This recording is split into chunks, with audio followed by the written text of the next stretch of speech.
guys, what are we doing? Talking badly in the car park.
So Capri, what was your favorite part about the zoo? I think I like the birds the best. And the koalas. Which birds? I pretty much like the owl the best because it was really cool. But I also like that big bird. That eagle? Yeah, it was so big. That was pretty cool. What was your favorite part? I think watching the crocodile chase everybody out of the water. That was actually funny too. That was pretty cool. Funny? You thought it was funny, not scary? Yes. Oh my I like goodness. that. What about you? I was gonna say the crocodiles as well, because you don't really see that every day. Thankfully. I think one of the really cool things, I mean, this was the behind the scenes tour, but getting to see the vets just casually work on animals in the wide open, I think was really neat. Yeah, Yeah. so the hospital is all clear, so you can see in from pretty much every direction, and And we found, well, we had this tree there, and it had 2 lorikeets in it. Yeah. Orange and yellow, I think. yeah, it had some really neat lorikeets They in were it. really pretty. One of the things that they are notorious for at the hospital is they take in wildlife, native wildlife. People can just come in. There was actually somebody there with a possum. Yeah. And the possums here are cute, unlike in Florida. So anyways, people can bring in wounded animals all the time at any time because it's 24/7 hospital, one of the only ones. And they rehabilitate them back into the wild and reintroduce them. So they have an entire process that especially the koalas have to make off this checklist, and they showed us that entire rehabilitation process, and it was really amazing because you could see the koalas that were brought in that were maybe in intensive care, that were indoors in these specific enclosures. Then they get moved to these other indoor enclosures, and then eventually outdoors, and there's quarantine areas, and then there's also pandas, koalas that are recovering from certain illnesses. Really cute. And then there's the process of moving them out, and even enclosures and areas where they spend just a few hours out a day to see how they do. And then I absolutely loved how, in order to check if they're ready to go outside, they had these super tall trees, eucalyptus trees, Yeah. and depending on how high the koalas made it up the tree, told them how ready or not they were to be reintroduced into the wild. And I just thought that was such a cool process. And we also saw, like, turtles there, too. And they said there was a turtle in their swimming pool. Yeah. So originally they told us that the Irwins had a swimming pool there, and they actually basically shared their swimming pool with the turtles that need to be rehabilitated, and that's how they can see. So one of the things on their signs, it said, you know, a certain type of turtle, and then it would say floater. And I think one of us was like, what is a floater? Why would you call them a floater? And based on what happens to them, they end up floating and not able to dive down. It's either if they to ate feed plastic themselves. or I believe it was some sort of bacteria infection. Yeah, that fills them with gas, and then they can't dive down to get their food, and so literally people find them floating, and they just can't dive down. So part of the rehabilitation process is to test and see if they're ready by putting them in this really big pool and seeing if they dive down and submerge themselves. So just all the different processes for re-releasing animals back to the wild was really cool for me to see, because it's neat that they aren't just fixing them in the vet and then being like, okay, have at it. They're actually going through a really specific process to make sure that they're going to have the most success when they re-release. I don't think you said it, but the koalas oftentimes have chlamydia, and so they can't just reintroduce them. So they had, I don't know, did you say that? I said that they had like an area for the sick ones, but I didn't specify. Yeah, so they would treat that and then give, like, there are 2 different areas, but it was cool. It was a full rehab for these guys. Yeah, and it was funny because we were interested in the parrots, and there was a really funny quote from Steve Irwin basically saying that he has a gift with most animals, but parrots have like an uncanny ability to always want to kill him or something like that. It was worded really great and made us all laugh. So. And even somebody brought in, like, a little rainbow lorikeet, which was fun to see. I thought it was cool. So when they drop them off, they get to name them. Oh, yeah. I know. I wanted to do that to one, and they had silly names. They did. They had really funny names. So somebody brought in a turkey, and they named it Roast. Roasted turkey.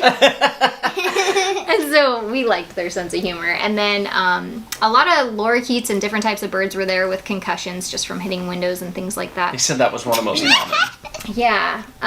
What were some of the funny names? I think there was a turtle named Beyonce. I like that. I don't remember all the names. I remember some of the funny ones. They but- were funny, though. There also was, like, a lizard. Was there a lizard? Yeah. And a bearded dragon they were fixing, and they bit the lady. Yeah, the vet so casually was like, oh, I have a bearded dragon here. I forget what happened to him, and he bit me and this and that, and she had like Should little replace bandage. it, like and- fix his jaw. He had a broken jaw. That's right. And, also, somebody, like, had a bat, what's it called? A bat? A bat? The bat thingy. Oh, the fox bat? The bat fox? Oh, the flying, Oh, flying flying fox. fox. Yeah, the flying fox is not really a fox with wings. It's funny because it's actually like a bat that just has a free chest. Yeah. It is. Good job remembering that. So they kept saying that they had a lot of flying foxes. I'm going to make sure, we're in focus. And I finally was like, okay, what's a flying fox? Because I thought maybe it was like a flying squirrel and I'd never heard of this creature. And then it turns out it's a type of bat that has a chest that resembles a fox. Well, and speaking of bats, it was funny because Capri mentioned we saw 2 lorikeets in a tree.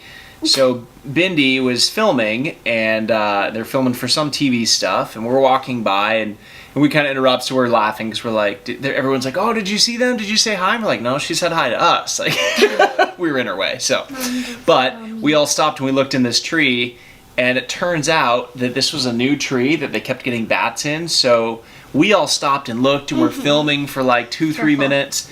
And everybody like filters out of the hospital because they're like, oh my gosh, what is it, guys? What's in the tree? It's like 2 lorikeets. We were making a big deal out of it because this entire trip I have been trying to film lorikeets in the wild, and it is so difficult because they just buzz by. They're so quick.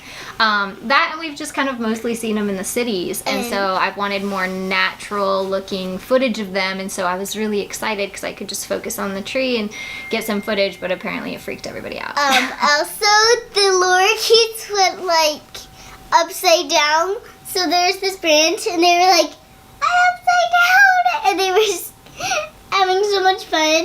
One of them, I think, slipped upside down. Yeah. It was so funny and cute. It was. So yeah, we had a great time at the zoo. Honestly, I think most of us loved the hospital tour more. I felt like it embodied Steve Irwin's legacy and who he truly is, because a lot of it was developed and he was so hands-on with it, and unfortunately he never got to see the finished product, but he was part of every aspect of it, and it was really cool to hear all of his goals and dreams with it and then just see it as a reality. So yeah, I just think it's really awesome to see that legacy and to understand more of who he was. So anyways, here's to more Australia adventures. Thanks for coming along with us, guys, and wanting to see what we've been up to.